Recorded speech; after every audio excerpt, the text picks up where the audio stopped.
ত্রিপুরা রাজ্য গণতান্ত্রিক নারী সমিতি বাধ্য হয়েছেন এই সময়তে।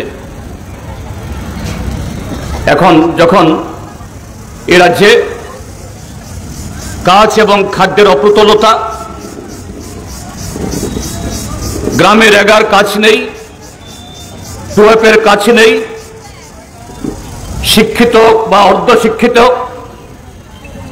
গ্রামীণ বা শহরের যুবক যুবতী তারা কাজ পাচ্ছে না, হন্যে হয়ে ঘুরছে। ছিটে ফোটা সরকারের বরাদ্দ, সেই বরাদ্দ জনগণের কাছে পৌঁছচ্ছে না।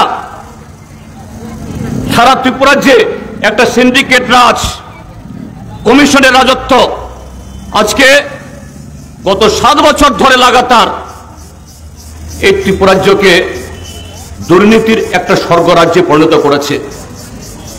দুর্নীতির একটা মহাকুম্ভে পরিণত হয়েছে ত্রিপুরা রাজ্য। সেই জায়গায় স্বাভাবিকভাবেই মায়েরা, বোনেরা যারা সংসার আগলে রাখেন, যারা সেই সংসারের অন্য সদস্যরা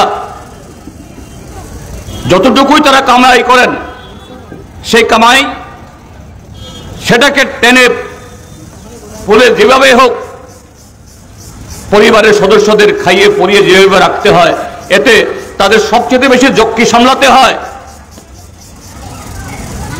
আপনারা শুধু এই ত্রিপুরা রাজ্যের যারা বিরোধী দল করেন, ত্রিপুরা রাজ্যের সচেতন নাগরিক, তাদের অভিযোগ না, যদিও সরকার নানাভাবে অস্বীকার করেন, কিন্তু ভারতবর্ষের স্বরাষ্ট্র মন্ত্রক যে মন্ত্রীকে দায়িত্বে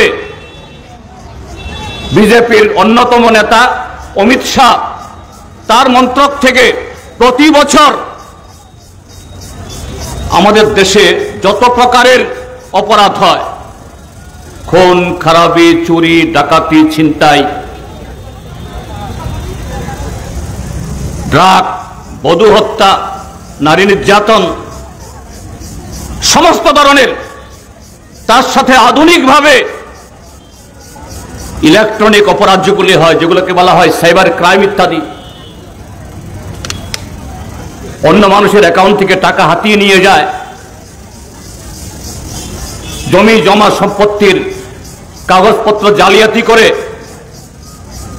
কিছু দুষ্ট লোক, এরা সমাজকে ঠকিয়ে কোটি কোটি টাকা আহরণ করে। এই সব কিছুরই সারা বছরের সমস্ত তথ্য সংগ্রহ করে এটা প্রতিবেদন তথা রিপোর্ট বের হয়, সংক্ষেপে যার নাম NCRB, national crime report bureau. এই রিপোর্টে কি দেখা যায়, বিগত কয়েক বছর ধরে এই ছোট্ট ত্রিপুরা রাজ্য, যার জনসংখ্যা মাত্র 40-42 লাখ, পশ্চিমবাংলা, বিহার, উত্তরপ্রদেশ, মধ্যপ্রদেশের কোন কোন জেলার একটা জেলার জনসংখ্যাও নেই, যদিও আমাদের ত্রিপুরা রাজ্য এখানে 8টা জেলা, কিন্তু বড় রাজ্যের একটা জেলার জনসংখ্যার সমান জনসংখ্যা আমাদের নেই। ভারতবর্ষে যেমন উত্তরপ্রদেশের মতো রাজ্য আছে, 18-19-20 কোটি জনসংখ্যা, তারপরে বিহার, পশ্চিমবাংলার মতো রাজ্য আছে 10 থেকে 15 কোটি জনসংখ্যা। সে তুলনায় এই মাত্র 40-42 লক্ষের জনসংখ্যার এ রাজ্য অপরাধের তালিকায়, অপরাধের পরিসংখ্যানে প্রতি 100 জনে, প্রতি 1000 জনে এখানে যে অপরাধগুলি হয়, এবং সে অপরাধের মধ্যে বাছাই করে কয়েকটা অপরাধ। প্রথম অপরাধ হলো নারী নির্যাতন। নানাভাবে, শুধু পণের জন্য বধূ হত্যা না, তার সাথে কন্যা সন্তান অপহরণ, আরো নানাভাবে নারীদের বিরুদ্ধে, কন্যা সন্তানদের বিরুদ্ধে যে অপরাধ হয়, এই তালিকায় জনসংখ্যার অনুপাতে বিগত কয়েক বছর ধরে ত্রিপুরা সারা দেশের মধ্যে সবার উপরে। তার সাথে হলো অস্বাভাবিক মৃত্যু। এই অস্বাভাবিক মৃত্যুর তালিকাতে নারী এবং পুরুষ প্রায় সমান সমান। কেন অস্বাভাবিক মৃত্যু হয়? সংসারে যখন অনিশ্চয়তা, দারিদ্র্যের কারণে, সামাজিক কারণে, রাজনৈতিক কারণে, বেকারিত্বের কারণে, এই কারণে যখন মানুষ ভারসাম্য হারিয়ে ফেলে, আত্মবিশ্বাস হারিয়ে ফেলে, শেষ পর্যন্ত কোনো ধরনের সেরকম যে নিশ্চয়তা না পেয়ে, সমাধান খুঁজতে না পেরে মানুষ আত্মহত্যা করে নানাভাবে। এটাকে অস্বাভাবিক মৃত্যু বলা হয়।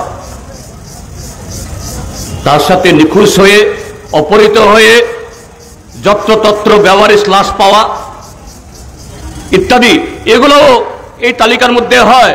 তার মধ্যে হয়তো বা বিন্যাস হতে পারে। সেই ক্ষেত্রেতেও অস্বাভাবিক মৃত্যু ত্রিপুরা রাজ্য সারা দেশের মধ্যে প্রথম। তার সাথে রাজনৈতিক অপরাধ, শাসক দলের অন্যায়ের বিরুদ্ধে, অত্যাচারের বিরুদ্ধে কেউ যদি প্রশ্ন তুলে, তাকে দৈহিক আক্রমণ করো, তার বাড়ি জ্বালিয়ে দাও, তার জীবিকার উপর অবরোধ তৈরি করো। 2018 ইংরেজিতে এ রাজ্যে বিজেপির আইপিএফটির জোট সরকার আসার পরে 2017 লোকসভা এই বিধানসভা নির্বাচনে তাদের বক্তৃতা কি ছিল? প্রধানমন্ত্রী নরেন্দ্র মোদী হোক বা তাদের তৎকালীন সভাপতি এখনকার স্বরাষ্ট্রমন্ত্রী অমিত শাহ হোক, স্লোগান কি ছিল? এই ত্রিপুরা যে বামপন্থী ফ্রন্ট সরকার কোনো কাজ করে না,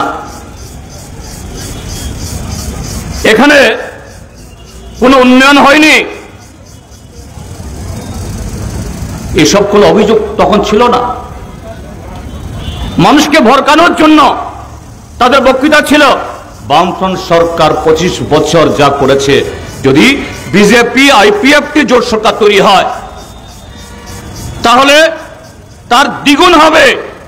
এটা শুধু মুখের কথা না, ভিশন ডকুমেন্টের মধ্য দিয়ে 299টা প্রতিশ্রুতি, এই 299টা প্রতিশ্রুতির মধ্যে যদি দেখা যায় তার 15-20টা হবে শুধু নারীদের জন্য, কন্যা সন্তান থেকে শুরু করে বিধবা মা, বয়স্কা মা, তাদের কল্যাণে। তাদের যদি সরকার তৈরি হতে পারে, কি সমস্ত কর্মসূচি তারা গ্রহণ করবেন?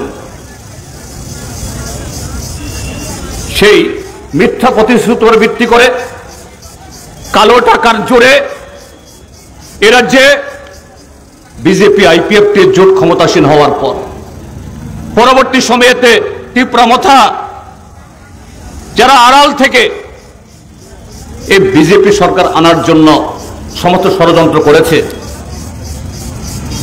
এই প্রতিশ্রুতিগুলোর একটাও কার্যকরী হয়েছে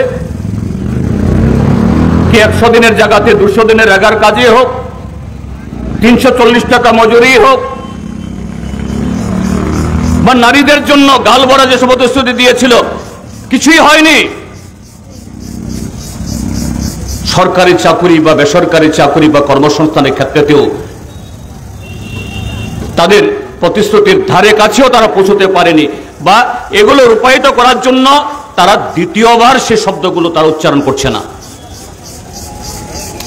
কিন্তু কোটি কোটি টাকা খরচ করে বহিরাজ্যের টিভি চ্যানেলগুলো ভাড়া করে কোটি কোটি টাকা দিয়ে সরকারের প্রচার, মুখ্যমন্ত্রী মন্ত্রীদের মুখস্থ দেখিয়ে প্রচার এই রাজ্যে না হচ্ছে।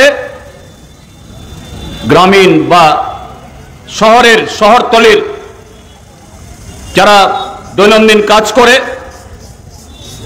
তাদের কর্মসংস্থান না হচ্ছে, শিক্ষিত অর্ধশিক্ষিত বেকার যুবক।